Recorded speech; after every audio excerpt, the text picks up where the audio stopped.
Hi, I'm Andy Chanley from 88.5 The SoCal Sound. This is a SoCal session with Jobi Riccio, who joins me right now. Am I saying that correctly? Yes, you did great. I did it well? All right. Yeah. Jobi Riccio, who I absolutely did not sneak up on in the on the campus of Cal State Northridge. No. We're walking in. We both happen to arrive at the same time, and I feel like I'm stalking you, but only with good intentions in mind. Yeah.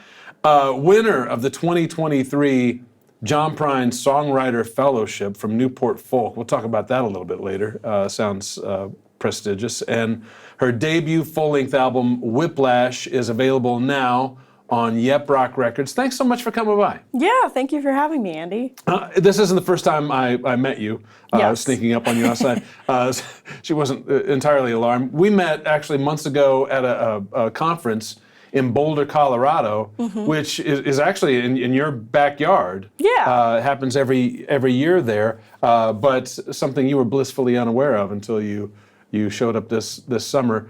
That has to be an unnerving thing, going and playing for industry people rather than stepping out on stage and playing for people that have bought a ticket to see you.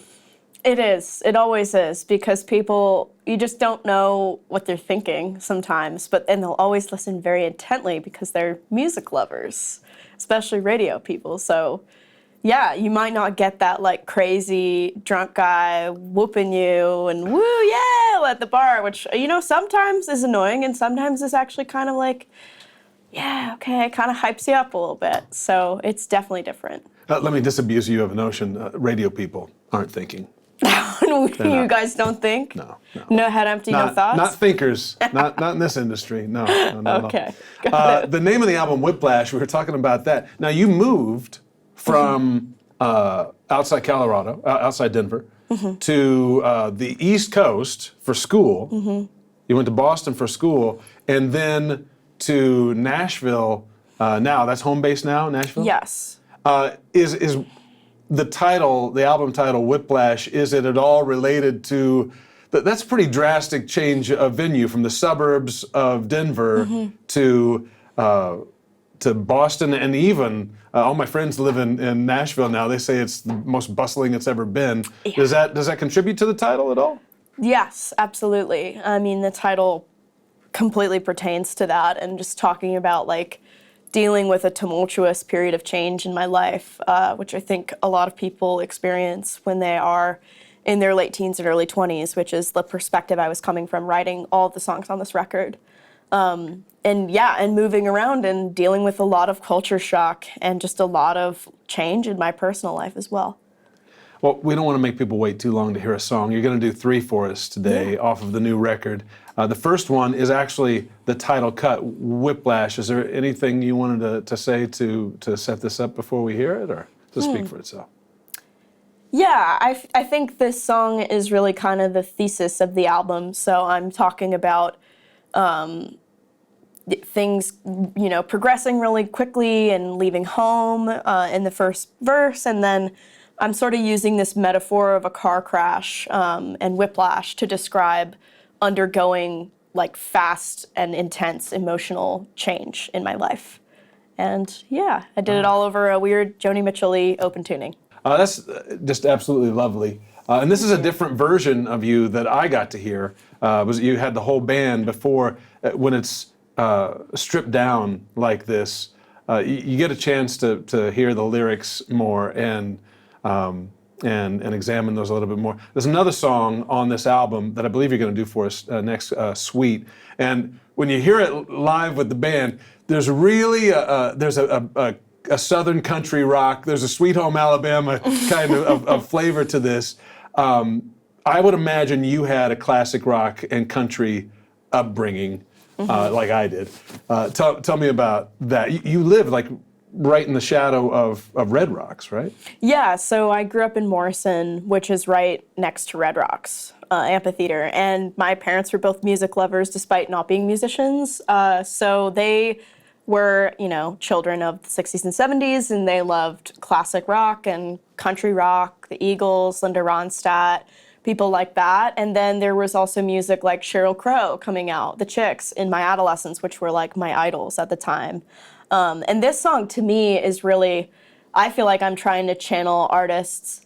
Like the chord progression is unintentionally Sweet Home Alabama-ish, but for me it's more of a song that I feel like I'm trying to embody Sheryl Crow really in, because she has sort of that cool ambiguousness genre-wise of like she can do country, she can do rock, she can do anything, and she does it well, and she does it with style and interesting lyrics and power. So yeah. Well, I love it's also an anthem, it seems like, a Take Me As I Am anthem. What's the lyric? I wrote it down here. I've said I'm sorry when I didn't need to be. It sounds like an accounting, if it's autobiographical, and if we're seeing through a little bit to your personal life, it seems like a very factual, matter-of-fact laying out of your feelings of how things are going in your life. And hey, if you like that, great. And if you don't, GFO. That's exactly it. Yeah, I wrote it in a period of just trying to own my insecurities and come out on the other side and on top, really, because I feel like a big part of coming into your 20s, and especially early 20s, is like feeling those residual teenage insecurities and then just being like, you know what, it doesn't matter. It doesn't matter. Like, I don't need to say I'm sorry. I don't need to apologize and make myself smaller and take up less space. It's interesting. You're 24? I'm 25. 25 now. Yeah. So I have 2 kids who were 9 and 5 when the pandemic hit. And those are years where socialization is so important. Yeah. And I mean, it struck all of us and hit all of us at different times and different stages in our life. But you are then, what, 21 when COVID hits? And when you're 21, you're making a lot of decisions about how your life is going to unfold. And you're finally getting an idea of what it is you like. I'm guessing that writing these songs around that period was cathartic, and it was therapy for you as you went through all of that.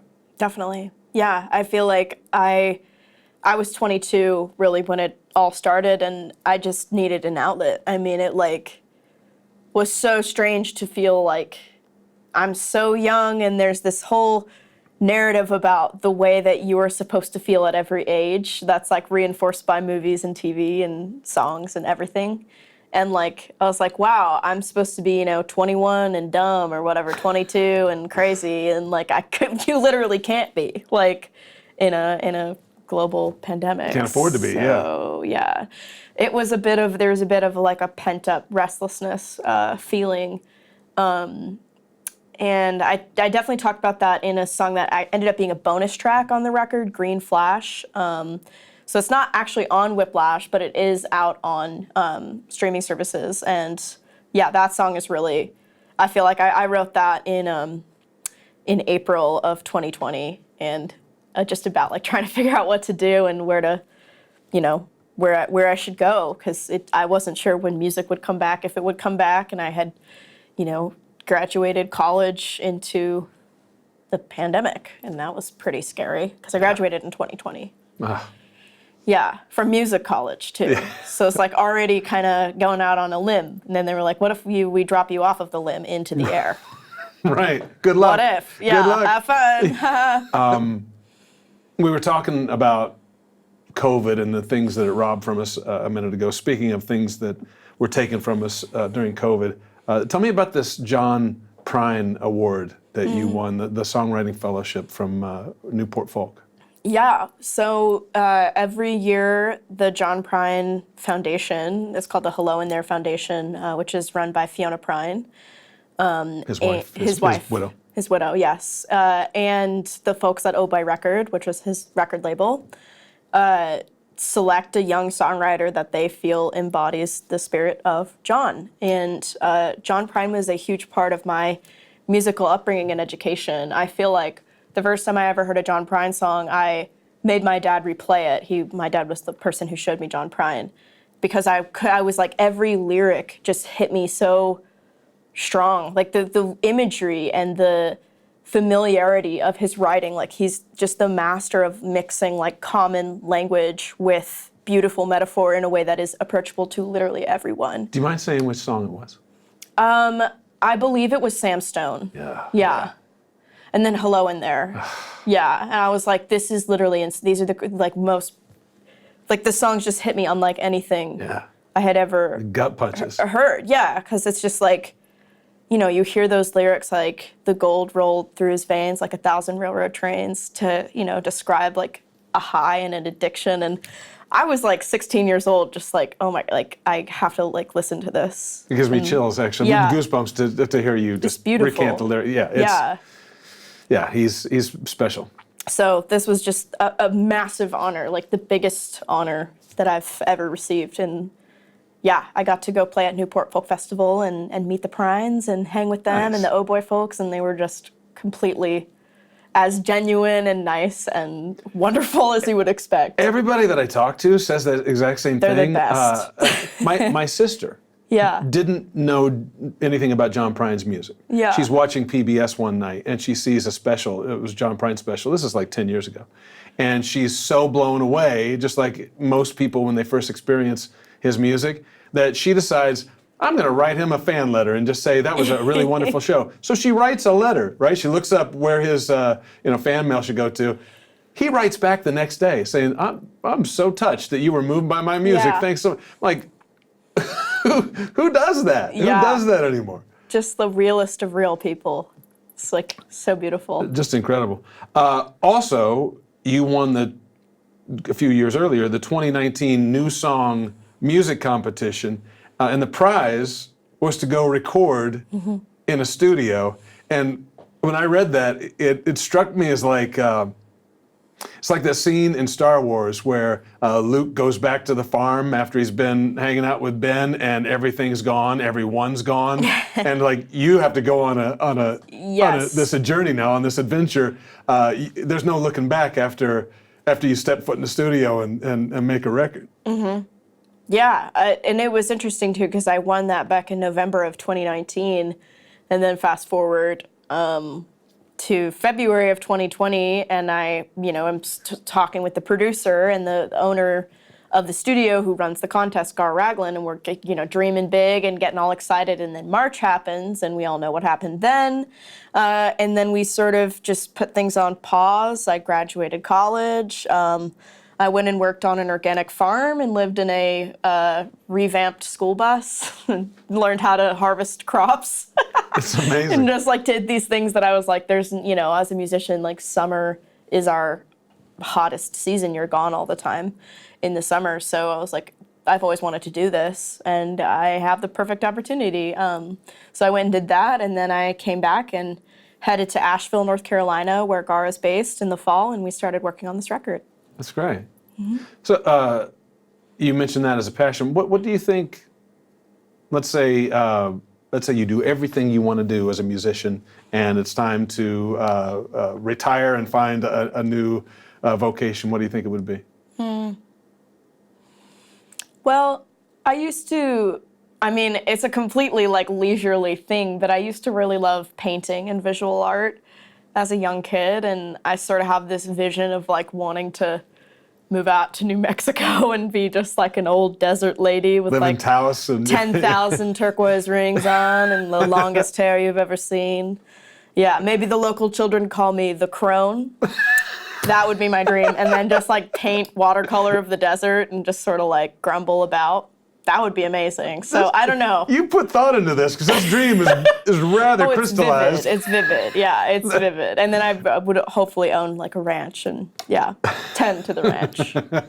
That's fantastic. So go visit her in 30, 40 years and Taos. Chase you off my property with a stick. Say hello. Congratulations. Your star is on the rise. A lot of people are taking notice of you. Congratulations on the new album that just came out this last month on Yep Rock Records. It's called Whiplash. Go buy it wherever you buy records. And go see Jobi when she comes to your town.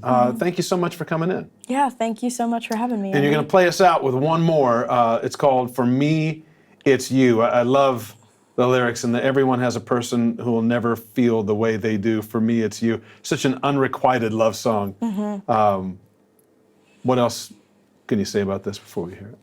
Yeah, I just kind of had this lightning bolt idea of like this is a universal thing, and I wrote down that line that you said, which is actually the last line of the song, and I thought of like turn on the songwriter brain, like what's a way that I can frame this to be more unexpected than just being kind of like out with it, and I wrote this song, and I'm really proud of it.